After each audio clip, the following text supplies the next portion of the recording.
Bab 1283 Sistem Perencana Utama. Pada saat ini, seluruh area begitu sunyi sehingga orang bahkan dapat mendengar pin drop. Para penguasa dan wali mereka, orang-orang dari Danau Giok, dan Bai Keiling semuanya tercengang. Yi Zong dari klan petani ilahi duduk di tanah. Wajahnya pucat, dan pupilnya menyempit. Dia ketakutan. Bagaimana ini bisa terjadi? Semua orang terkejut. Siapa yang mengira bahwa lelaki tua ini tidak hanya memiliki tubuh yang begitu kuat, tetapi tubuhnya juga memiliki kekuatan ilahi. Tangan kabut es gaib dan hantu telah menghancurkan tombak panjang, yang merupakan artefak surgawi tingkat menengah, menjadi tumpukan potongan logam dengan mudah. Ini adalah artefak surgawi tingkat menengah. Bahkan klan petani ilahi hanya memiliki beberapa artefak surgawi tingkat menengah. Hanya penguasa seperti Yi Zong, yang memiliki garis keturunan yang kuat dan sangat dihargai oleh klan, bisa mendapatkan harta seperti itu dari klan. Bahkan Yi Zong telah menggunakan artefak surgawi tingkat menengah ini sebagai kartu trufnya. Dia telah merencanakan untuk menggunakan kartu truf ini dalam kompetisi Putra Suci untuk membuat lawannya tidak siap. Tapi sekarang, dia telah dipaksa untuk menggunakan kartu truf ini sebelumnya, dan dia bahkan tidak bisa melukai rambut Suke. Sebaliknya, seluruh artefak surgawi tingkat menengah telah hancur total. Ini tidak dapat diterima oleh Yi Zong, dan orang-orang lain di daerah ini tidak dapat mempercayainya. Dengan tubuh yang begitu kuat dan keterampilan ilahi yang kuat, mungkinkah lelaki tua ini adalah Raja Surgawi atau makhluk yang bahkan lebih kuat daripada Raja Surgawi yang baru bangun setelah bertahun-tahun tidur? Kalau tidak, bagaimana orang tua ini bisa begitu kuat? Orang tua ini tidak menunjukkan banyak kekuatannya dari awal sampai akhir. Dia hanya berdiri di sana dengan tenang dan bertarung dengan tubuhnya. Dia tidak menggunakan seni sihir sama sekali. Di dunia ini, kecuali jika itu adalah Celestial Emas Persatuan Primordial yang telah menggunakan semua kekuatannya, atau tubuh yang sangat kuat, tidak ada yang bisa menghancurkan artefak surgawi tingkat menengah dengan satu pukulan seperti orang tua ini. Orang-orang di daerah ini semakin yakin bahwa Suke adalah Raja Surgawi atau makhluk yang bahkan lebih kuat. Pada saat yang sama, Yi Zong dibantu oleh para pengawalnya. Mereka mengelilinginya dan memandang Suke dengan waspada. Suke tidak terus menyerang. Dia hanya berdiri di sana dengan tenang dan tidak mengatakan sepatah kata pun. Dia menyadari bahwa dia telah melebih-lebihkan kekuatannya. Dia sudah memiliki tubuh suci kelas 2, dan kecepatan serta pertahanannya jauh lebih baik daripada Yi Zong saat dia bertarung dengan Yi Zong. Apalagi kekuatan tangan kabut es gaib dan hantu memang luar biasa. Itu bahkan bisa menghancurkan artefak surgawi kelas menengah. Itu memang musuh dari artefak surgawi? Namun, dalam beberapa pertarungan sebelumnya, dia hanya bisa melukai Yi Zong saat dia memukul dengan kekuatan penuh dengan kekuatan fisiknya.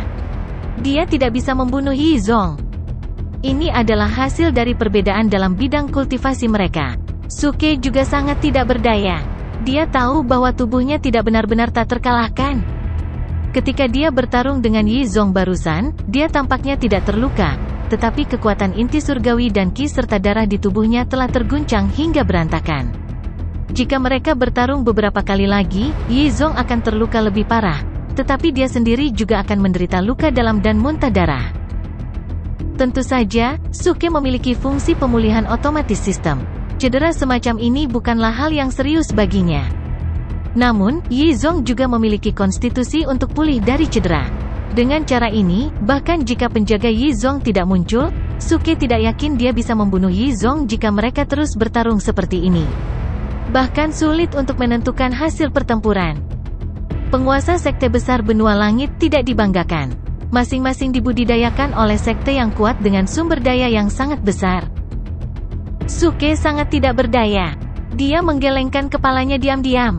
Dalam analisis terakhir, tahap kultivasinya saat ini terlalu rendah. Dia 2 tahap kultivasi lebih rendah dari penguasa ini. Cukup sulit baginya untuk mengalahkan mereka. Jika dia bisa melewati kesengsaraan surgawi dan mencapai tahap surgawi bumi secara langsung, Suke yakin dia bisa membunuh Yi Zong dalam situasi seperti ini. Sayang sekali dia masih cukup jauh dari Earth Celestial Stage. Penatua, Suke, klan petani ilahi mengaku kalah dalam pertarungan ini. Fragmen jiwa milikmu, Pada saat ini, salah satu penjaga Yizong berkata sambil menyerahkan pecahan jiwa kepada Suke. Rupanya, mereka juga takut dengan kekuatan asli Suke. Tidak peduli apakah spekulasi mereka benar atau tidak, mereka tidak ingin bertaruh. Karena begitu mereka kalah taruhan, seluruh klan petani ilahi akan dimusnahkan. Suke tercengang dengan sikap pihak lain. Apa yang sedang terjadi? Bagaimana orang-orang ini bisa begitu nakal? Bagaimana mereka bisa mengakui kekalahan dengan begitu mudah? Dalam keadaan normal, Yizong seharusnya kesal dan meminta pengawalnya untuk menyerangnya. Mengapa dia menyerah dengan cara ini? Elder Su, Jade Lake dan Divine Farmer Clan telah memiliki hubungan yang baik selama bertahun-tahun. Karena mereka telah mengakui kekalahan, bisakah Anda menunjukkan belas kasihan dan menghentikan pertarungan ini? Bai Keiling bertanya sambil menatap Suke dengan sedikit nada hormat. Suke tertegun. Saat dia melihat Bai Keiling, dia terkejut lagi. Hampir semua orang di daerah ini menatap Suke. Ekspresi mereka aneh. Mata mereka dipenuhi rasa ingin tahu dan ketakutan seolah-olah mereka telah melihat hantu. Astaga, apa yang sedang terjadi? Suke mengerutkan kening dan bingung.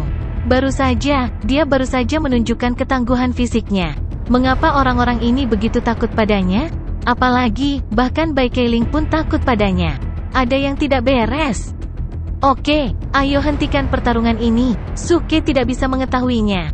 Jadi dia menyerah berpikir dan langsung menganggukkan kepalanya. Penjaga dari klan petani ilahi menghela nafas lega seolah-olah beban berat telah diangkat dari bahu mereka. Pada saat ini, Yizong mengangkat kepalanya perlahan dan menatap Suke dengan kesal. Pada saat yang sama, dia menyerahkan pecahan jiwa itu kepada Suke. Suke menyipitkan matanya dan semakin bingung. Ini cukup aneh, Yizong jelas tidak puas dan kesal. Tapi dia telah tahan dengan itu. Ini sangat tidak normal.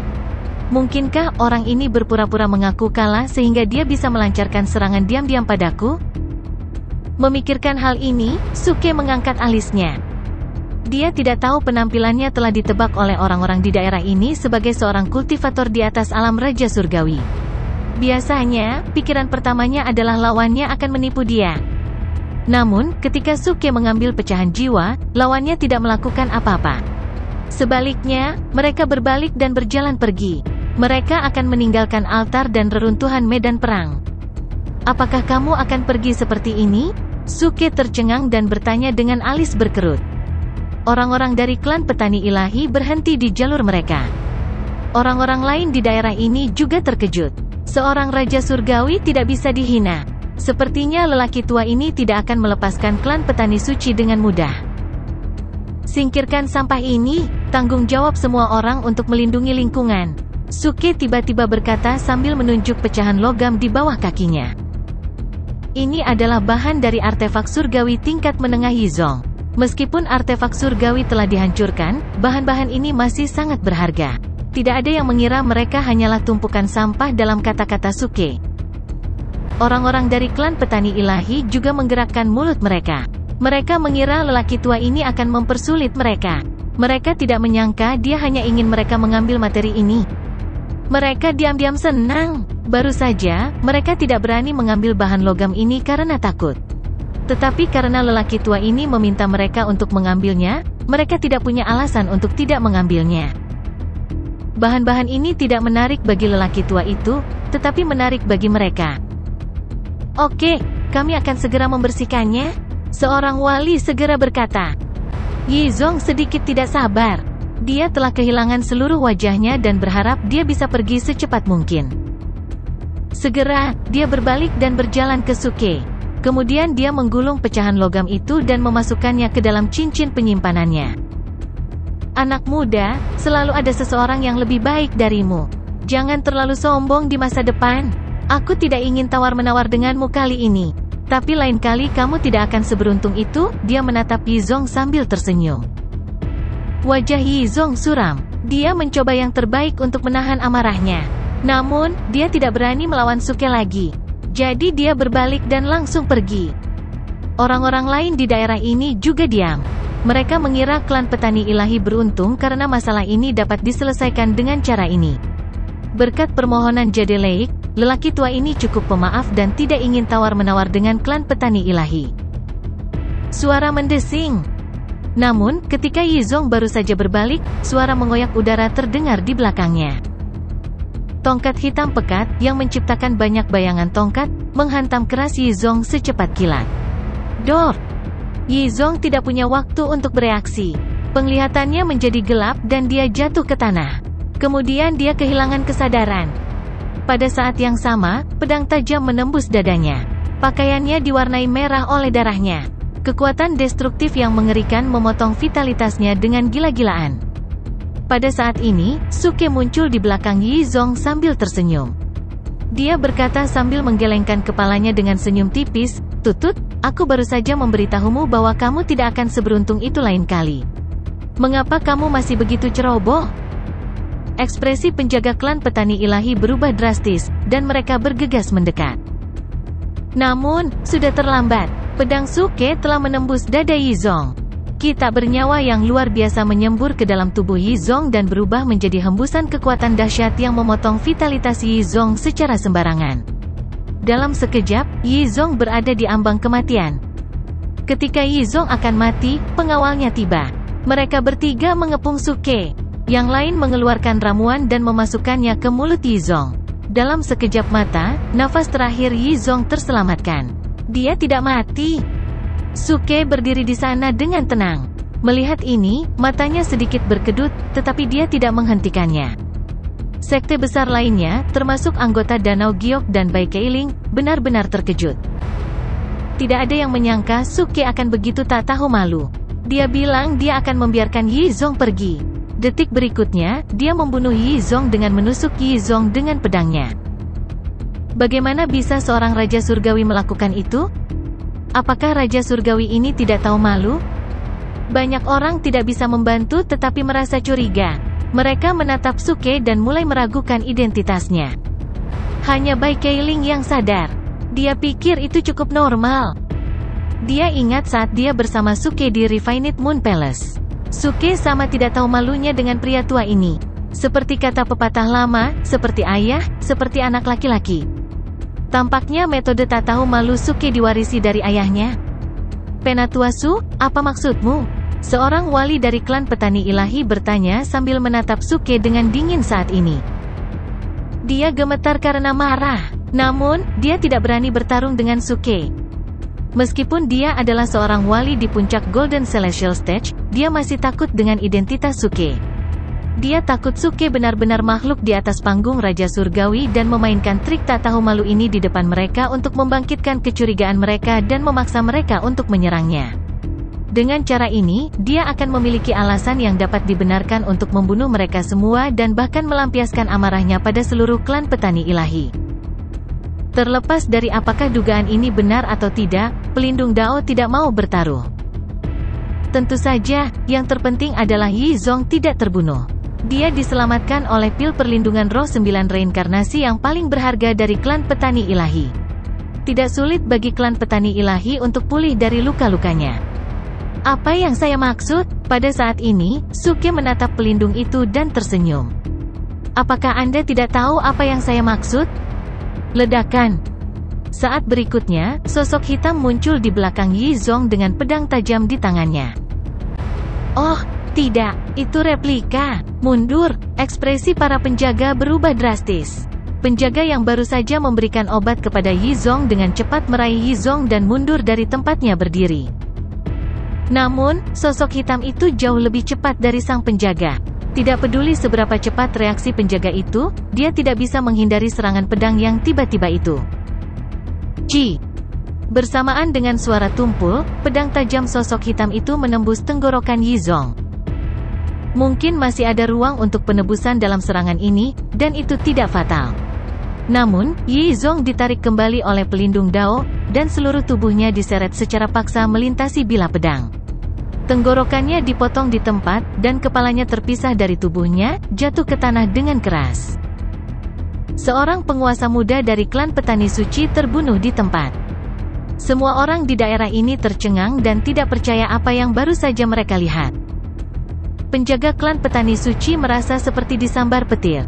penglihatan mereka menjadi hitam dan mereka merasa tidak berdaya. Saat berikutnya, semua orang menoleh untuk melihat Suke, dan suasananya menjadi sangat aneh. Ini adalah hasil yang tidak diharapkan siapapun. Mereka mengira lelaki tua itu akan berhenti setelah satu serangan. Siapa yang mengira dia akan begitu gigih? Dia bahkan menggunakan doppelganger untuk diam-diam mendekati Yizong dan menebas dengan pedangnya.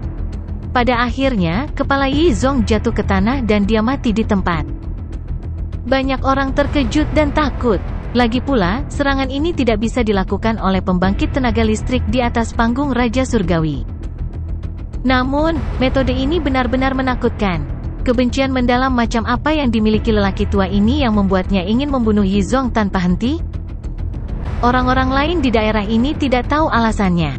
Namun, Suke membunuh Yizong di depan beberapa penjaga di tahap surgawi emas tanpa mengungkapkan kekuatan aslinya, yang menegaskan bahwa Suke jelas bukan seorang kultivator di tahap setengah surgawi.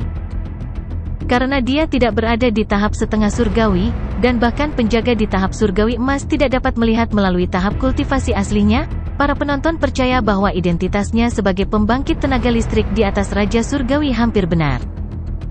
Jika dia adalah pembangkit tenaga listrik yang bangga yang tidak peduli dengan reputasinya dan tidak menggunakan cara tercela, para penonton tidak akan terlalu takut padanya.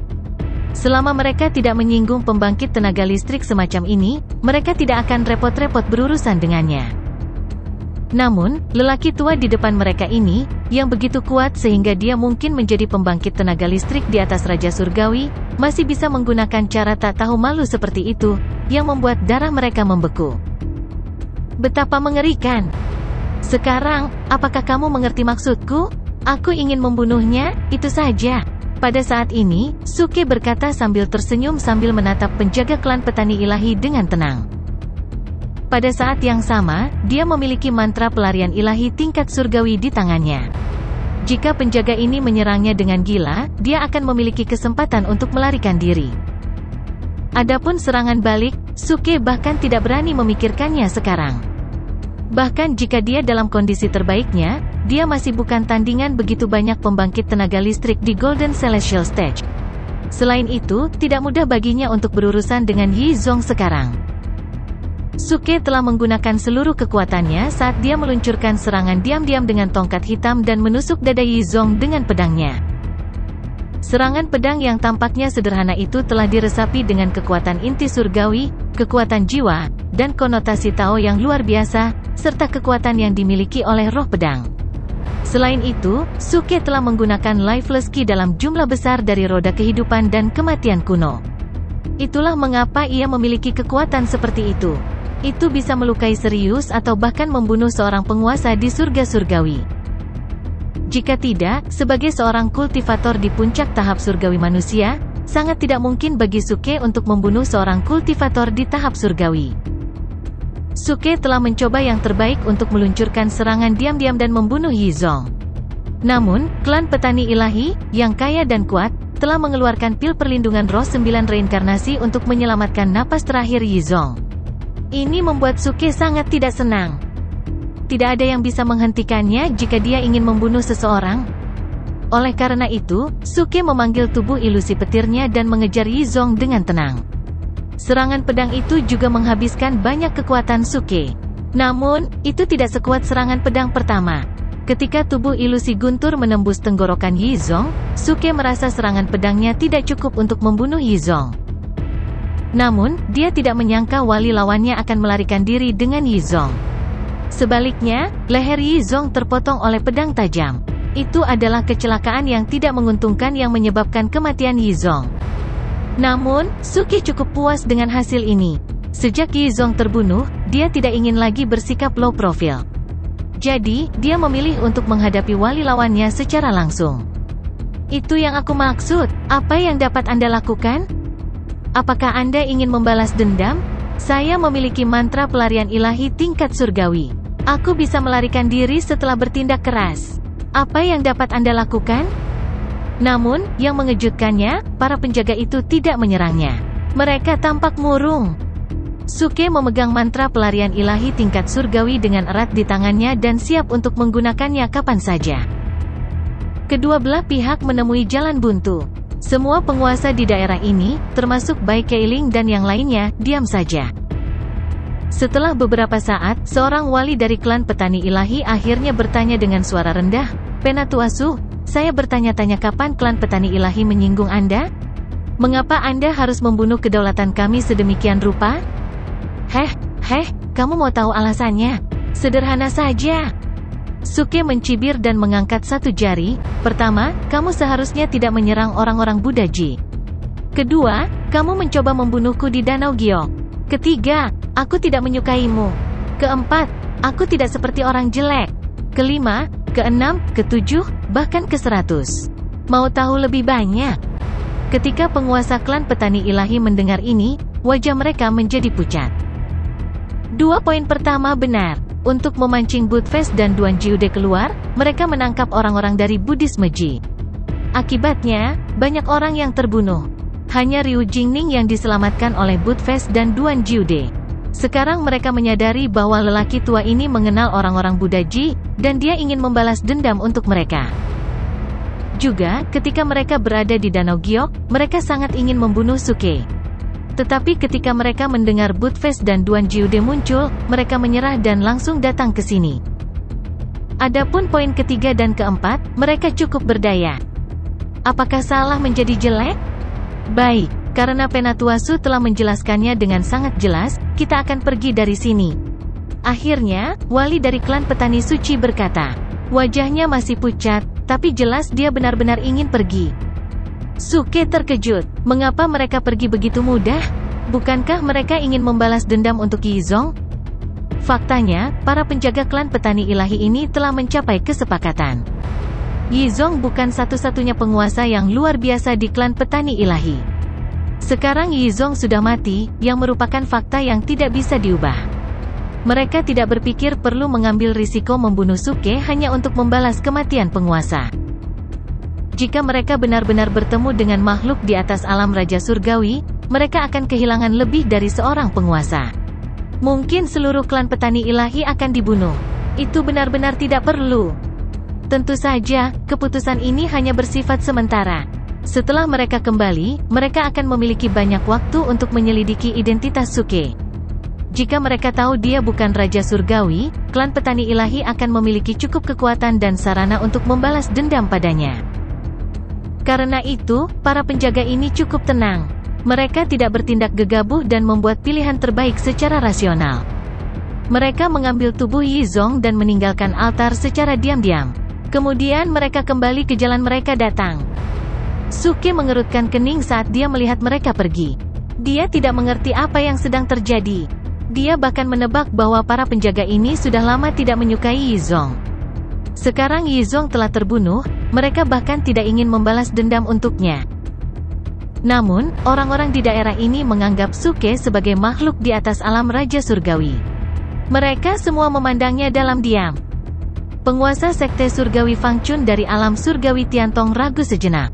Kemudian dia melangkah maju dan mengeluarkan fragmen jiwa sisa dan berkata, Penatuasu, Sekte Surgawi Fangchun telah memutuskan untuk pergi. Karena Anda masih ingin tinggal di sini, Anda dapat mengambil fragmen jiwa sisa ini. Penguasa Sekte Myriad Law dari Pojun Celestial Realm juga mengeluarkan fragmen jiwa sisa. Dia tidak meminta imbalan apapun. Dia baru saja menyebutkan nama Myriad Law Sect di depan Suke. Kemudian dia pergi bersama orang-orang dari Sekte Surgawi Fangchun. Seluruh proses berlangsung cukup damai dan harmonis. Tidak ada lagi konflik. Suke terkejut lagi. Tampaknya orang-orang di benua surga cukup ramah. Orang-orang dari Sekte Surgawi Fangchun dan Sekte Myriad Law sangat ramah. Mereka bahkan menawarkan fragmen jiwa sisa ke Suke. Namun, orang-orang di daerah ini tahu itu adalah pilihan bijak bagi Sekte Surgawi Fangchun dan Sekte Hukum Myriad untuk melakukan ini.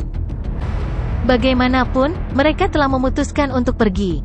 Sebelumnya, ketiga sekte tersebut mampu bersaing dengan Ji Wuyun dan yang lainnya karena klan petani ilahi bersama mereka. Mereka ingin memutuskan kepemilikan fragmen jiwa sisa melalui sebuah kompetisi. Tapi sekarang klan petani ilahi telah diusir oleh Suke. Hanya alam surgawi Fangchun dan Sekte Hukum Segudang yang tersisa. Jadi, mereka pasti akan kalah bersaing. Tentu saja, bahkan jika mereka menang, mereka tidak akan dapat mengambil fragmen jiwa sisa. Lagi pula, ada makhluk di atas alam Raja Surgawi di sini. Oleh karena itu, Sekte Surgawi Fangchun dan Sekte Myriad Lao dengan bijak memilih untuk menyerah. Mereka juga menyebutkan nama sekte mereka di depan Suke dengan sengaja. Jika Suke benar-benar makhluk yang kuat di atas alam Raja Surgawi, mereka akan memenangkan hati makhluk yang kuat dan meninggalkan kesan yang baik padanya. Bahkan jika Suke bukan Raja Surgawi, mereka tidak akan kehilangan apapun karena fragmen jiwa sisa tidak dapat diambil. Jadi, tidak peduli bagaimana mereka melihatnya, ini adalah pilihan yang bagus. Karena kamu memiliki fragmen jiwa sisa, mari kita hancurkan mantra pembatas di altar secepat mungkin.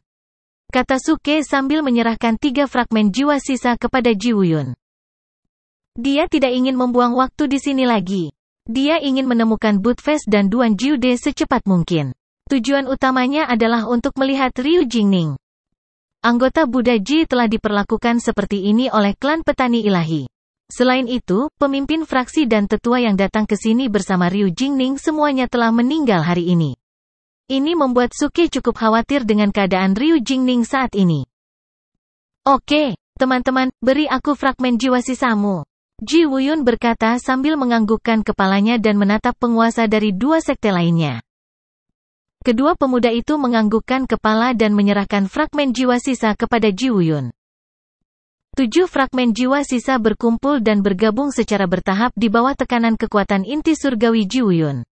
Akhirnya, sesosok samar mendarat di tengah altar lagi. Ledakan. Seluruh altar tiba-tiba berguncang, dan kekuatan mantra pembatas itu sangat berkurang. Itu jauh lebih lemah dari sebelumnya. Rupanya, altar merasa terancam dengan kemunculan jiwa sisa dewa.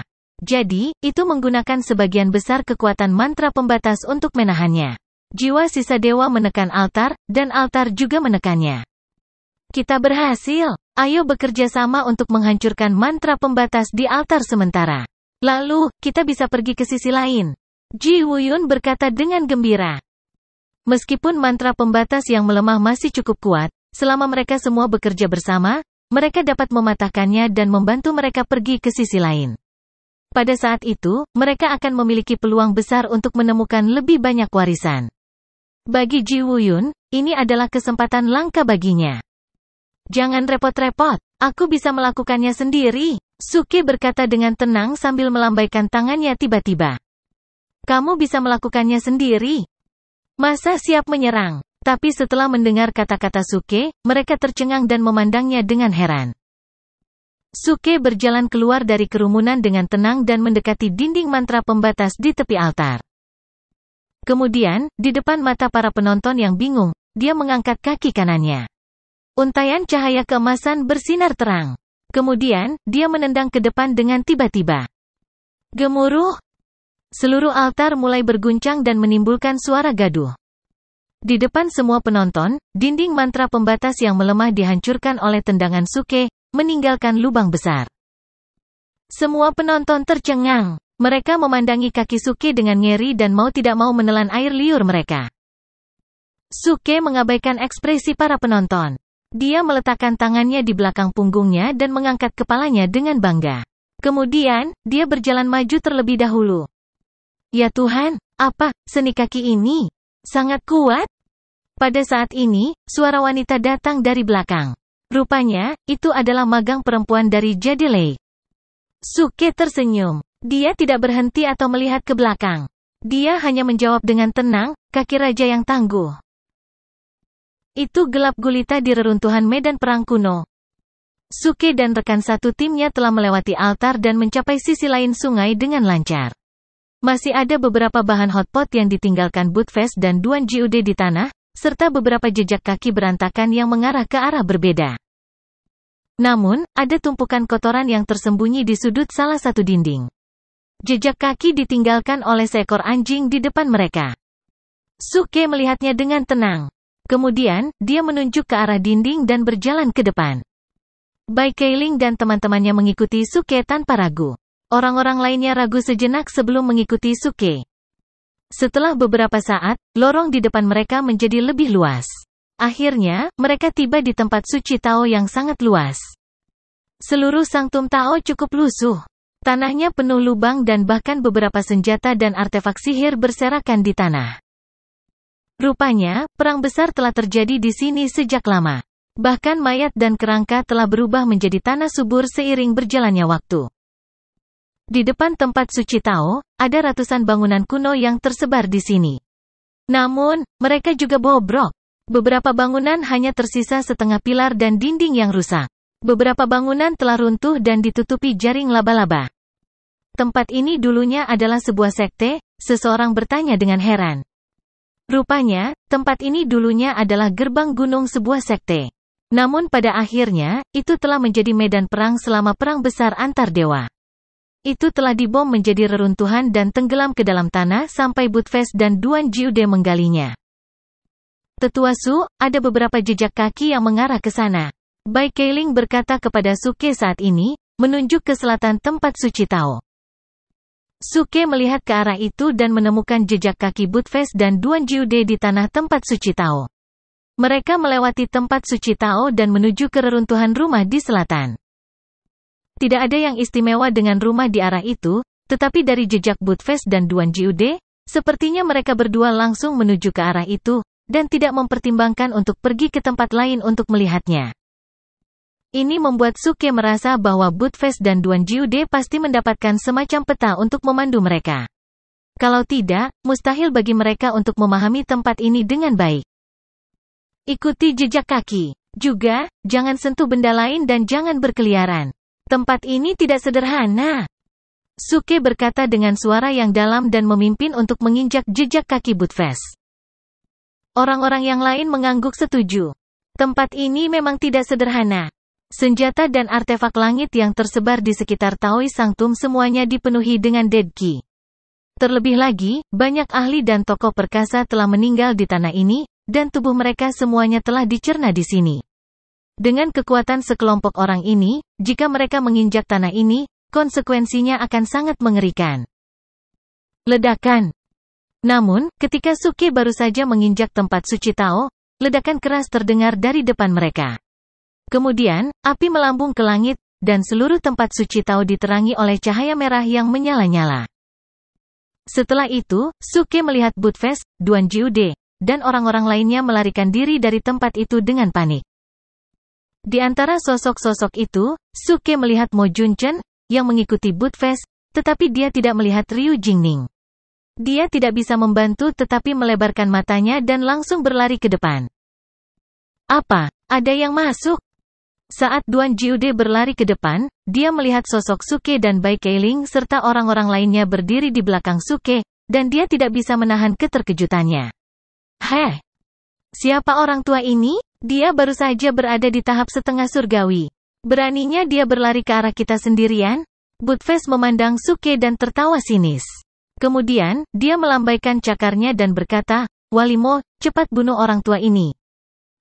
Mendengar itu, Mo Junchen membuat segel sihir dengan kedua tangannya dan hendak menggunakan seni sihir. Namun, Suke sudah berlari ke arah mereka. Mo Junchen terpana oleh dua kata emas yang menyilaukan, Holy Physique, di dadanya. Jadi, dia menghentikan serangannya. Wajah Bud, Raja Surgawi mengalahkan Harimau Bumi. Suke merendahkan suaranya dan berkata dengan serius. Kaisar Giok mengalahkan Ibu Suri? Budfest berseru. Kemudian, dia melebarkan matanya dan berteriak, sialan. Tidak perlu melawannya. Dia salah satu dari kita. Sial, orang ini bermain penyamaran lagi. Duan Jiude mengutuk dengan suara rendah. Mo Junchen diam-diam mengerti. Dia telah mengetahui identitas Suke dari dua kata di dada orang tua di depannya. Mereka mempercepat dan tiba di depan Suke. Kemudian, mereka memandang Bai Keiling dan teman-temannya, yang tidak jauh di belakang mereka. Bocah kecil, mengapa kamu membawa mereka ke sini? Budfest bertanya dengan suara rendah. Suke mengerutkan kening dan menggelengkan kepalanya. Dia tidak menjawab pertanyaan Budfest. Sebaliknya, dia bertanya dengan serius, di mana Ryu Jingning? Bocah kecil, jangan khawatir. Dia sedang menyembuhkan lukanya di ruangan kecil di belakang kita. Dia sangat aman. Kami meninggalkan jejak kaki untuk menutupinya. kata Budfest sambil tersenyum. Suke menghela nafas lega. Pada saat yang sama, dia melihat reruntuhan di depannya, yang terbakar api seolah-olah gunung berapi telah meletus. Dia mengerutkan kening dan berkata, apa yang kamu lakukan? Apa yang terjadi di tempat itu? Tidak apa-apa, aku hanya merasa tidak beruntung. Aku telah menderita kerugian besar kali ini. Aku melewatkan artefak suci. Budfest memasang wajah panjang dan sangat kesal. Suci, artefak suci. Sial. Mata Suke melebar dan dia hampir meninju Budfest sampai mati. Ternyata Budfest dan Duan Jiude berencana untuk mendapatkan artefak suci. Itu sebabnya mereka meninggalkannya dan datang ke sini secara diam-diam. Sekarang, jelas bahwa mereka gagal mendapatkan harta karun itu. Mereka pergi mencari Wall dan pulang dengan rambut dicukur. Mereka telah kehilangan artefak suci? Artefak suci. Itu adalah item yang digunakan oleh para dewa, yang lebih kuat daripada artefak surgawi manapun. Suke merasa hatinya berdarah. Jika Budfest tidak menyembunyikannya darinya, dia mungkin mendapatkan artefak suci ini. Omong kosong, benda itu tidak ada sama sekali. Itu sudah lama dihancurkan. Aku tidak bisa mengambilnya. Aku hampir kehilangan nyawaku di sana, kata Duan Jiude sambil memutar matanya saat ini. Dia baru saja lolos dari kematian, jadi dia masih takut. Mo Junchen juga berkata dengan menyesal, menggelengkan kepalanya, saya pikir saya akan memiliki kesempatan untuk melihat artefak suci yang legendaris. Sangat disayangkan bahwa artefak suci telah lama dihancurkan. Begitu kami mendekatinya, itu menghilang bersama angin. Sial, apa yang kamu temukan? Suke bertanya dengan mata terbuka lebar. Dia benar-benar bingung. Ketiga orang ini mengatakan ada artefak suci, dan kemudian mereka mengatakan itu tidak ada. Dia tidak bisa mengerti apa yang mereka bicarakan. Tungku surga dan bumi, artefak ilahi natal dari pemurni raja kuno dari artefak inferior. Kami pikir kami telah menemukan harta karun. Saya tidak berharap itu akan dihancurkan sejak lama. Kami tidak dapat menyimpannya, Budfest berkata dengan menyesal. Kemudian, Duan Jiude juga menggelengkan kepalanya dan berkata, kami mendapat gulungan kuno, yang ditinggalkan oleh seorang pria yang selamat dari tempat ini. Dia berkata dia telah melihat Raja Penyuling kelas 9 mati di sini, dan tungku langit dan bumi juga jatuh di reruntuhan. Pria itu sibuk berlari untuk hidupnya saat itu, jadi dia tidak membawa Heaven and Earth Furnace bersamanya. Kemudian dia bersembunyi untuk menyembuhkan lukanya. Karena lukanya terlalu serius, dia meninggal. Dalam waktu kurang dari 10 hari. Sebelum dia meninggalkan gulungan kuno ini, yang mencatat penyesalannya. Jadi, kami datang ke sini bukan untuk mendambakan artefak suci apapun, tetapi untuk membantu orang itu menyelesaikan penyesalannya. Petik 2. Selesaikan pantatku. Bagaimana situasinya dengan artefak suci itu? Kata Suke sambil memutar matanya. Jangan sebutkan itu. Kami melewati altar dengan bantuan Guardianmo. Tidak mudah menemukan tempat ini. Namun, Heaven and Earth Furnace telah dihancurkan sejak lama, dan hanya cangkangnya yang tersisa. Segera setelah kami mendorong pintu terbuka, tungku surga dan bumi diledakkan oleh angin. Duan Jiude menggelengkan kepalanya dan berkata. Mo Junchen juga menghela nafas, sayangnya, sangat disayangkan. Meskipun tungku surga dan bumi dihancurkan, nyala api ini juga merupakan harta yang berharga. Api ilahi natal dari Raja Pemurni kelas 9 disimpan di tungku langit dan bumi dan dipelihara selama bertahun-tahun. Sayang sekali membiarkannya seperti ini. Tidak bisakah kita mengumpulkannya? Suke bertanya. Natal Divine Fire dari Raja Pemurni kelas 9 memang sangat berharga. Kekuatannya bahkan lebih kuat daripada api mistik. Tidak hanya itu bisa melelehkan semua jenis bahan tingkat dewa, tetapi juga bisa membakar dewa emas dari surga yang merangkul segalanya menjadi abu di tempat. Lagi pula, mereka yang bisa mencapai Raja Pemurni kelas 9 dekat dengan roh ilahi atau bahkan pada tingkat roh ilahi, yang beberapa alam lebih tinggi daripada keabadian emas dari surga yang merangkul segalanya. Mo Junchen hanyalah Raja Pemurni kelas 1, yang lemah di antara pemurni raja. Paling-paling, dia bisa menyempurnakan artefak surgawi tingkat menengah, yang jauh lebih rendah daripada Raja Pemurni kelas 9. Ada jarak 8 tingkat di antara mereka. Kami tidak bisa mengumpulkannya. Mo Junchen menggelengkan kepalanya dan berkata dengan senyum masam, Kecuali kita juga memiliki artefak ilahi bermutu tinggi, mustahil bagi kita untuk mengumpulkan api ilahi ini. Ketika dia berbicara di sini, Mo Junchen menatap api dengan keengganan di wajahnya, dan dia menghela nafas. Sayang sekali. Jika saya memiliki bahan berharga lainnya, maka saya akan mengambil kesempatan sebelum api dewa padam untuk melelehkan dan melembutkannya. Apa katamu? Kamu bisa memurnikan senjata dengan api ilahi ini? Mendengar ini, mata Suke berbinar. Saat berikutnya, dia melambaikan tangannya dan mengeluarkan tongkat tebal dan besar dari selangkangannya. Itu adalah tombak rusak yang dia peroleh dari Liu Wenfeng di dunia yang hilang. Tubuh tombak itu terbuat dari logam zaman langit ungu, yang mengandung banyak ki spiritual yang mengerikan. Itu adalah harta yang langka?